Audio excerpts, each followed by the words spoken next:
HCGers, HCG Berry Babe. I know you've been wondering where I've been, and you know there's always drama. I'm sorry I've been missing in action. I kind of did an oh my god crash and burn, and actually ended up just checking out for a little bit, and some of that involved not coming on Facebook and not watching vlogs, and yeah, and I want to apologize. I appreciate all of your where are you, we care about you, and JoAnn, I wanted to be sure to come on and say hello and safe trip before you left for your vacation. I am catching up with vlogs now. This is going to be a long one tonight, and I still won't get to talk about everything that's been going on, but I do want to kind of talk about why I dropped out of sight. I'm going to start with the graph because the numbers just get mind-boggling, and about the last time you saw me was here, about here. This was the little stars are virgin fat, 253.3. On this day, you can see it was like woo, woo, and here we are today. Okay, so keep that in mind. What happened on the day I hit 253.3? Leading up to that, prior to that, I had been having trouble actually losing what I thought I wanted to lose.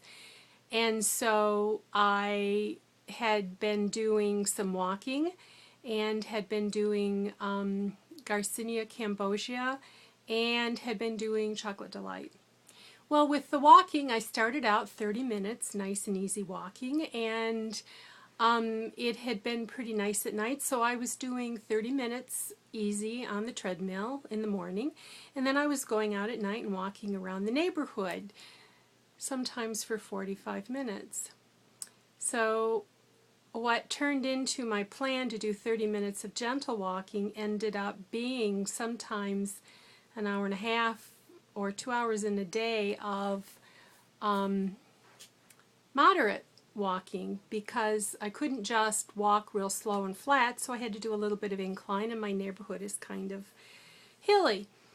Well, I don't know what happened, but the day I hit 153.3, I got hungry, and I thought, oh, okay, so I started eating more protein. I thought, I wonder if this is the end of the line. And so I ate more protein, but by the end of the day, I kind of did a health crash. It was kind of like, I don't know whether it was the exercise, I don't know whether it was at the end of the fat to be burned, but I was scared. And I wasn't ready to be done because I didn't feel like I was done losing the fat. So what I decided to do was eat for a couple days, because carbs always make me feel better, but I thought maybe it would also ground me. I don't know. So I went off the pellets for 2 days, and I ate, and I gained almost 10 pounds. And I was okay with that, because here's the thing. At 253.3 virgin fat, no, 153.3, there I go again, see, I still got fat brain, 153.3, I didn't recognize that body. I had bones and feelings, and so what I consciously decided to do was to eat back up to a zone where I was comfortable. So I went up over the 160, and then I started to come back down, and I was doing okay. And then I lost the buzz, and so I had a day of eating, and I went back up, and I just almost hit 160, but I didn't that time. Came back down. And it really was Fat But Foxy, who had gone off for a while, but then called me to tell me she was getting back on, that kind of pulled me out of that. So this morning I was 155.5, and it feels real familiar. The first time I hit 155s, it was like, oh my God, this is virgin fat. But it's not virgin fat anymore, so I'm okay with it. And when I hit 153, it'll be familiar, so I don't expect I'm going to panic like I did before. I waited and I wanted and I worked to get into the 150s. I got here and it's like, oh my God, what the hell am I doing here? I don't belong here. I've never been here as an adult. This doesn't feel familiar. This is scary. And so I made sure to get rid of the fear. So crazy? Did it make sense to me? It still makes sense to me. Makes sense to Fat But Foxy too. She's got a fat brain too. But it's real hard for me to describe my headspace. I'm getting real tired of P2. Last summer, all summer, I tried to do P2. I've been trying to do P2 for the last 2 years. I'm tired.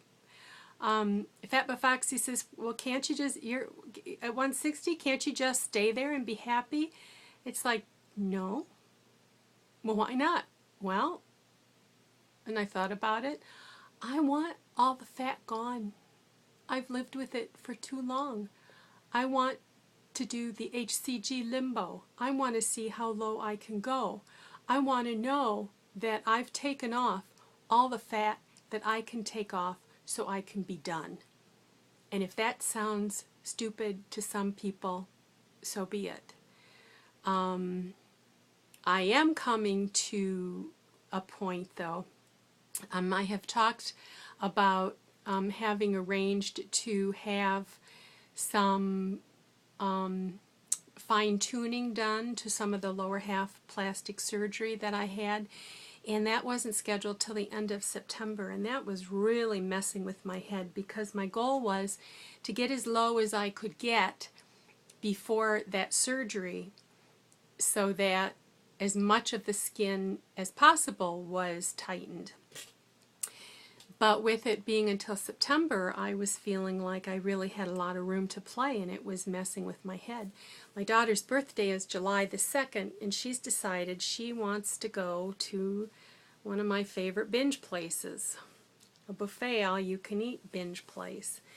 And I had almost made up my mind that I was just going to go and eat because, I don't do so good going and not eating because then I end up binging later.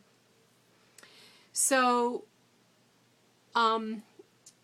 interesting, in the last couple of days, I have done some very heavy-duty law of attraction visualization for the woman who schedules the surgeries to call me and to give me a date. And I had a date in mind. And today I got a phone call, and the date of my surgery now is the date that I threw out and requested from the universe. This is a date, it's now July the 8th, which is the first Monday after 4th of July. And I know they say you shouldn't have surgery on a Monday. I know they say you shouldn't have surgery after a major holiday. But many years ago, I had my one of my bariatric surgeries on July the 8th. And so July the 8th was the date that I thought would be a very good date for my surgery. So I have between now and July the 8th to deal with. And so what I have decided to do, I think, is try and do P2 until 3 days before the surgery, and then go off the pellets and do 3 days of transition purgatory. And so my first day, the day of surgery, would be my first day on P3. The only thing is that it's a very good idea to protein load prior to surgery, and so if I have some losses in the next couple of days, I may transition to P3 sooner. Last year, when I had my leg surgery, I was actually in P2, and I had a heck of a time healing. Whether it was because I was in P2 or just because of the surgery itself, which is notoriously difficult surgery to recover from, I don't know. So I don't know whether I will do it as a planned interruption or if I will do it as P3. But my birthday is July 31st. So if I do make it a P3 for 3 weeks, then I could technically be in P4 for my birthday. And if I wanted to do another round, I could do a new round in August or even after. I don't know. I just don't know about it. I did count the days out to see that I do have enough days to get into P3 before my birthday, so I could go to the restaurant that my daughters picked for my birthday and be in P4. So I don't know. The other thing that has been taking up my time and attention is that and thanks to some of you, Jamie, you had talked about thyroid, and I have talked about thyroid a little bit, and on my Facebook page, a Michigan doctor's, I don't know, little info blurb had showed up, so I ended up on thyroid. I ended up ordering his book, and Jamie had made me aware of Stop the Thyroid Madness site, and so I got on there and I ordered their book. And Hebbie Dobby had also talked about adrenal fatigue, and when I read in the the Thyroid Madness book, they had sections and sections and sections on adrenal fatigue, and so I've been reading up on that. I do think I have thyroid issues, but they caution about treating the thyroid until your adrenals are in better shape. So I'm still researching about adrenals, and I will talk more about that because this vlog is running long and I can't go over 15 minutes or I can't upload it. So a lot going on, and again, I'm catching up on vlogs. I have not done any commenting. I apologize if you've sent me messages. I'm still kind of out of the loop, so to speak, and I probably will be for the next couple of weeks.